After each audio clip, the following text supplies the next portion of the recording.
Macron, on ne mourra pas pour l'Ukraine. C'est l'un des nombreux slogans scandés par des milliers de manifestants ce samedi à Paris. À l'appel du patron des Patriotes, tous tirent la sonnette d'alarme et dénoncent des propos extrêmement graves du président de la République vis-à-vis de la Russie. Allez là-bas, allez là-bas, allez là-bas.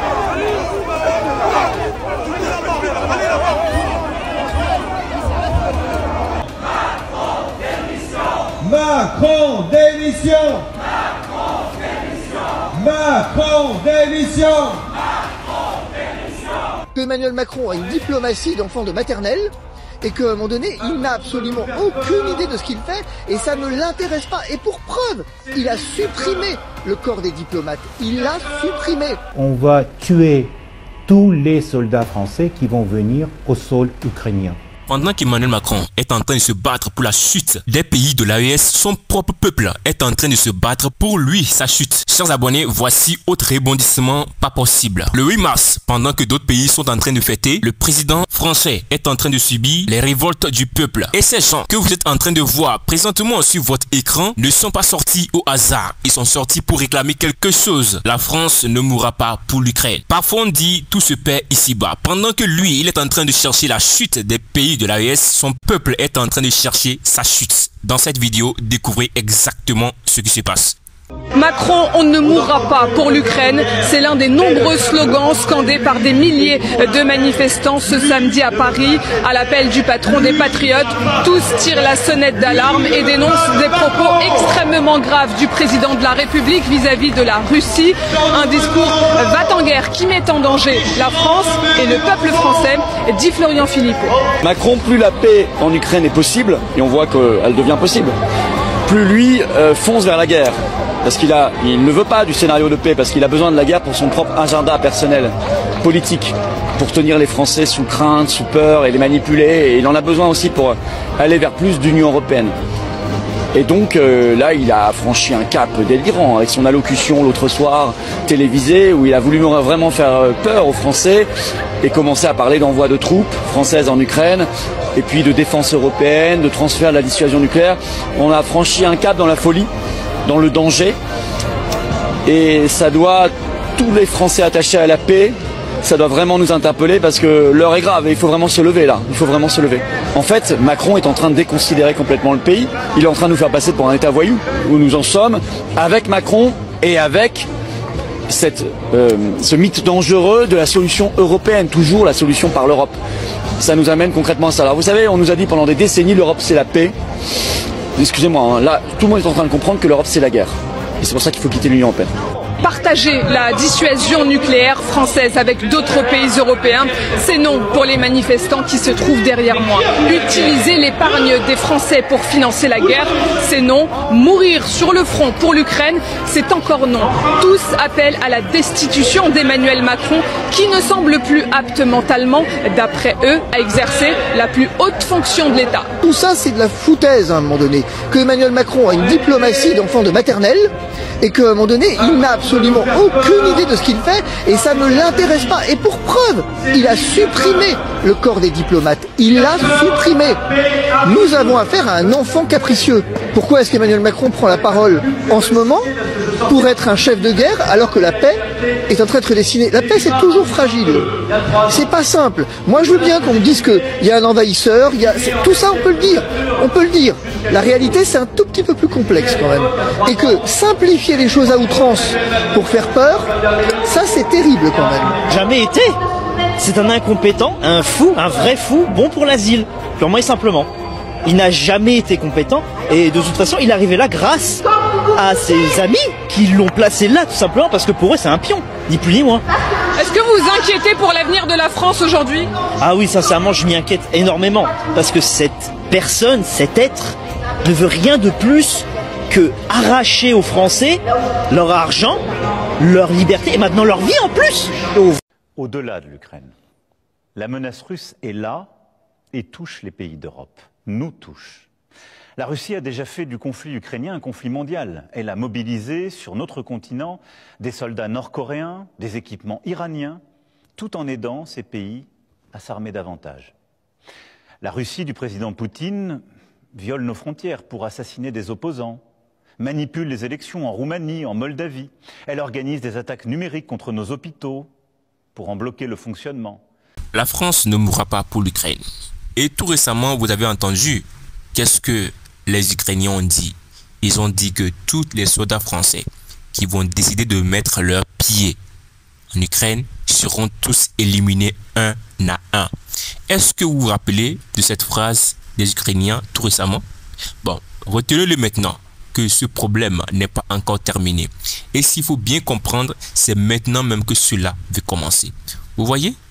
Parfois, dans la vie, si on se comporte mal envers son peuple, ceci peut retourner contre nous. Lui qui est en train de mettre les bâtons dans les roues des pays de l'AES, voici aujourd'hui que son propre peuple est en train de faire des marches contre lui. Ils veulent un changement, ils veulent qu'il parte. Est-ce que vous voyez, chers abonnés, vous voyez déjà l'allure des choses. Non seulement il a des problèmes avec les pays de l'AES, mais aussi des problèmes avec son propre peuple. Chers abonnés, les Français réclament à ce que Macron quitte le pouvoir et qu'il ne veut pas mourir pour les Ukrainiens. Vous voyez, ce qui se passe, chers abonnés, est très grave. Aujourd'hui, non seulement lorsque les pays de l'AES ont décidé de se retirer de la main de la France, ils sont en train de plonger dans des crises pas possibles. Ils avaient certains avantages qui prenaient chaque mois et chaque année du côté du Burkina Faso, du Mali, du Niger. Ils avaient des biens qui prenaient chaque mois de ces côtés.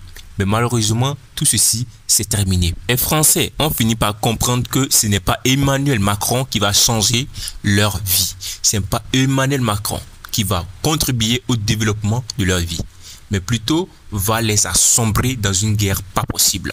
C'est pourquoi ils sortent tous aujourd'hui et réclament le départ de ce phénomène du trône français. Il y a eu plusieurs pertes que la France fait face depuis le départ des pays de l'AES de la main de la France. Ils ont perdu beaucoup de choses, beaucoup d'économies, beaucoup de milliards ont chuté. Chers abonnés, leur économie a connu des pertes pas possibles.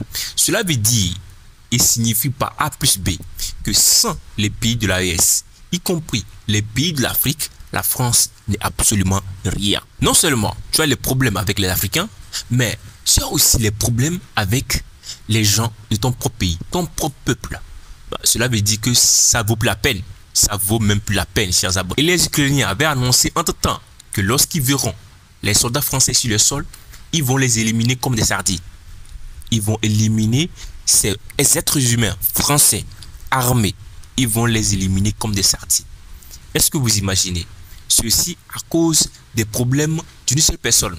Parfois, le peuple français même accuse Macron et le prennent parfois d'une personne incompréhensible qui prend parfois des décisions qui vont à l'encontre de la France sans même que lui-même ne s'en rende compte. La paix se fera sur notre continent avec une Russie redevenue apaisée et pacifique. Mais la situation que je vous décris est celle-là et nous devons faire avec. Alors face à ce monde de danger, rester spectateur serait une folie. Il s'agit sans plus tarder de prendre des décisions pour l'Ukraine, pour la sécurité des Français, pour la sécurité des Européens. Aujourd'hui, on ne peut plus croire la Russie sur parole. L'Allemagne, la Pologne, le Danemark, les États baltes et nombre de nos partenaires ont annoncé des efforts inédits en matière de dépenses militaires. Alors, dans ce temps de l'action qui s'ouvre enfin, la France a un statut particulier. Nous avons l'armée la plus efficace d'Europe. Et grâce au choix fait par nos aînés après la Deuxième Guerre mondiale, nous sommes dotés de capacités de dissuasion nucléaire. Ceci nous protège beaucoup plus que nombre de nos voisins. Et de plus, nous n'avons pas attendu l'invasion de l'Ukraine pour faire le constat d'un monde inquiétant. Et à travers les 2 lois de programmation militaire que j'ai décidées et que les parlements successifs ont votées, nous aurons doublé le budget de nos armées en presque 10 ans.